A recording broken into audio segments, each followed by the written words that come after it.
I'm Graham Field, and this is Book Review with a Buzz.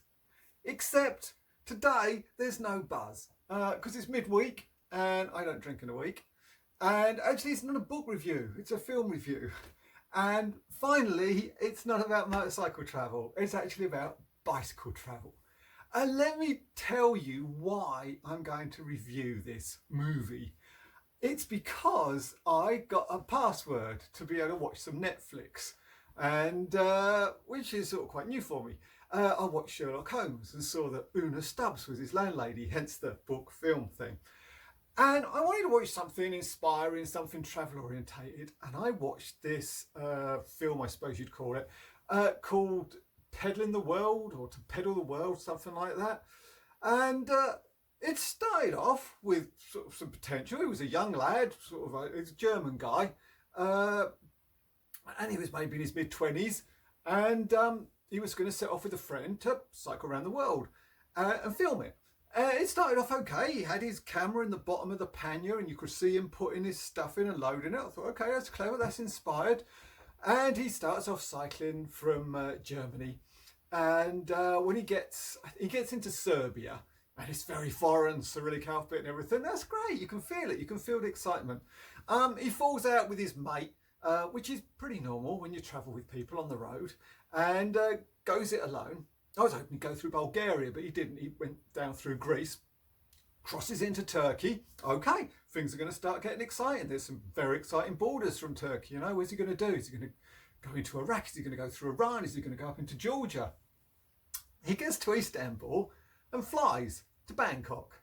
So you've missed some of the most exotic countries, India and Nepal and all these potentially beautiful cycling places.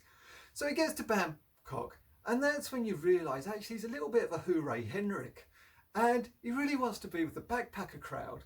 And so he slowly heads down. I don't know if he gets as far as Singapore, Malaysia, certainly doesn't go into Indonesia, and then flies to New Zealand. All right, that was okay. And then to Los Angeles. There seems to be an awful lot of flying in this peddling around the world story. But okay, LA, that's great. He goes up to San Francisco. I thought, of course, he's going to go across the Sierra Nevadas, into the national parks of Utah, the Rocky Mountains, maybe Monument Valley. No, he flies to the East Coast, to Florida. And then from there, he goes up the East Coast and to New York, I think, and flies to Norway, to Oslo. Okay, well, you know, you got the fjords, that'll still be good. But no, from Oslo, he goes due south, back to Germany, and that's the end of the film. I was really annoyed. It was really shit. And it had its moments, but the reason I think I thought it was shit is because of the movie that I'm going to review now. It's by a guy called Tom Allen, and it's called, I keep getting it wrong, it's called Janapar. I think it means journey in either Iranian or Armenian. And he set off with some friends to do a trip around the world. Now, I met Tom a couple of times at various shows I've done.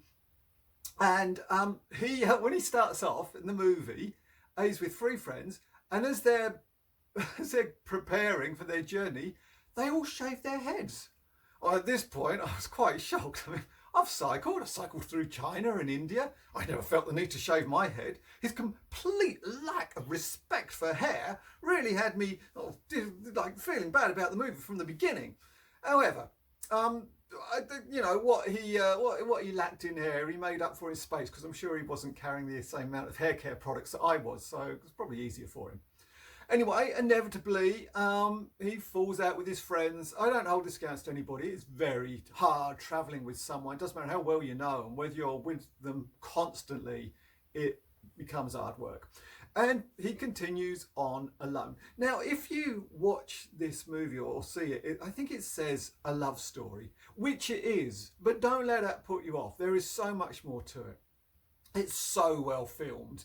And, you know, I'm not a cameraman, but you have to acknowledge that there are times when the hardest times, the hottest temperatures, the worst terrain, the pissing rain, the crowded streets, when you have to put your camera on a tripod and cycle away from it.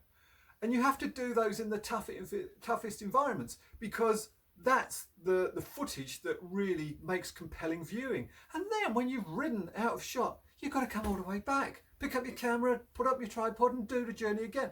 That's got to be laborious. You really have to love what you're doing. And he must have done. He made a great movie. He meets a girl in Armenia. I think he's half Iranian, and that is where the journey changes. But he does properly cycle the world. He goes through countries like Yemen and Saudi Arabia, and it's real endurance, and it's beautifully told. Now, when I was researching this, and I do a little bit of research before I do these book reviews with a buzz, it turns out it's a book as well. Now, I looked inside the Kindle version, and it looked okay. I haven't read it, but it certainly wasn't, got up at 7, had some breakfast, you know. There's certainly been more to it than that. And I still remember lines from the movie. Incidentally, about now, I'd be holding up the movie, and I can't find it. I don't know if it got lost on the move to Bulgaria or stolen or lent or whatever. So that's why you've got the picture here instead, because I'm not able to hold up my copy of it. So consequently, it's been a while since I've seen it. But like I say, there are still phrases, things that he said that stick with me. The first time I saw it, I was coming back from the trip which became the book Eureka. I wasn't even home. I'd crossed back into the UK, and I was staying at a friend's house in London, and he'd just come back from a little trip around Europe, and we were both in that sort of wanderous culture shock mindset which you always have when you come back to the UK after a prolonged journey abroad. And it seemed like the best thing to do was watch this movie, and we didn't. And I think that's where it sort of really resonated with me, particularly because I'd just been through Armenia only 3 or 4 weeks before. So that's me. As I said, I've met Tom a couple of times. One of the times I remember, he was with, so this girl he met in Armenia, her name's Tenny, I think, and she's a pretty little bundle of fun and giggles. And we're at the show, and at the end of the selling day, sort of wandering around, I think I was probably drinking a bottle of Jaeger, and I was sharing it with Tenny, who was enjoying it, and I was enjoying her company. I think Tom might have got a little bit pissed off with me, as I would get pissed off with some long-haired biker who was trying to get my girlfriend drunk. And another time I met him was, I think, at Horizons Unlimited, and there was a bunch of us in an author's tent all selling our merch. And he made this little, he's got this little thing. I wonder if I've got it. I bet I got it down here. Hang on.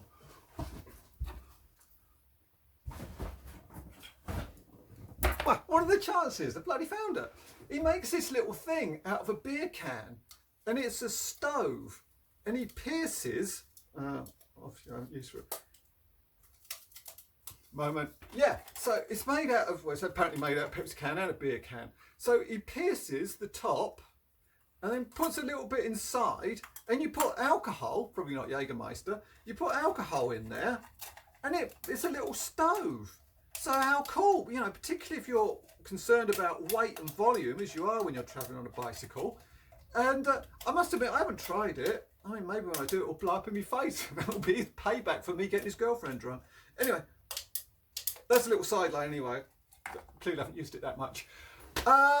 So yeah, what I'll do, normally I'll put a link at the bottom to the book, but you can choose whether you want the book or the movie. I'm talking about the movie. And I'm going to put a link actually to the trailer. And when you look, I mean, God, it's been at so many film festivals and won quite a lot of awards. I mean, he's good at what he does. So Tom Allen, I've been trying to avoid saying the name of it, Janapar. And that's today's Stone Cold Sober film review without a buzz. XT update. Took it out yesterday, actually, and I'm still waiting for some jets to come. Nothing happens very quick in Bulgaria. The first thing you've got to have is patience. So consequently, it started like 3rd kick without choke from cold, and then from warm, it doesn't want to know. But I think it's a bit tappety, so I think I'm going to check the exhaust valve, and that might be something to do with it. Wait for my jets. But you know, it was lovely when it ran, and it's a little wheelie king. So that's the latest on the XT. Thanks for watching this week's book review with a buzz. See you next time.